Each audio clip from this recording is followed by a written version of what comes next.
We are part of you, you are part of us. Ebegambirwe bamwe habarukurira impungezi mu kampu ya Nakivale mu district y'Isingiro kandi abahamize ngo impungezi ubwo hatanizije kushobora no gukora imirimo nke y'abanyayuganda bakola businesses nga mwisa mu muzira balina amaduka balina bu garage batunda enyanya batunda ebintu byonna bya bulijjo so nzikiza nti wanaba bawoze sente bajja kuba basobolozizaayo era n'okusobola okusavinga nakyo kijja kubayamba okuva mu kusavinga sente mu boxi mu vessels mabade bateeka mu chibas birenga baziteeka mu bank so abantu bank ibirenga eno sake birenga ekolagana na 1,000 Ugandan shillings.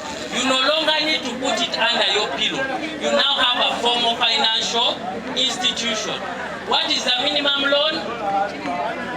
100,000. If you want to borrow 100,000, go to a formal financial institution. Abarukura ruhira Millennium Sacco nabagira ngo impungi zerekerwe munonge nyuma kandi obo nazo ziri n'obugabe kwebwa sente no kwetungura nk'abandi bantu. But go and use that money with the purpose of returning it.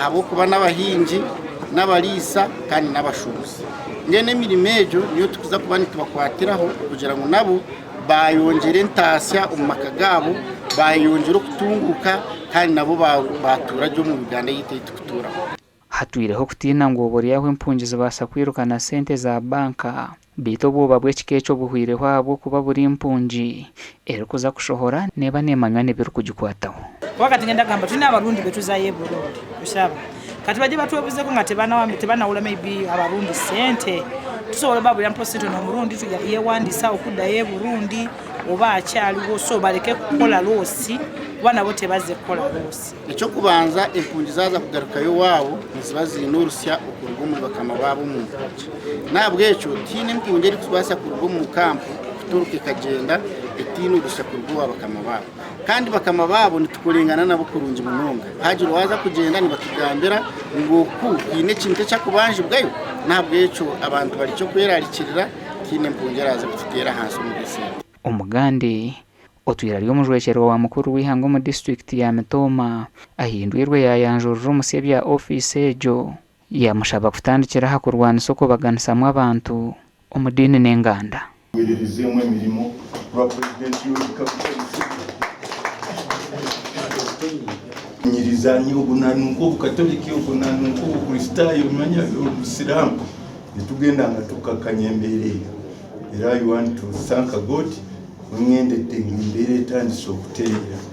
Those who have been working with Amoti, my good friend for a number of years, don't worry, we are going to work together as we have been working with him. Bwanyuma yebyo bagira Happy Hotel kandi okubasimire RDC yabwo kwiyaho entaro z'ebyo butegeki ezibire zayenzere kwitanisa abanyamitoma. We surely testify to this. And we just pray that where you're going to Kakwimero, you will still be a good person.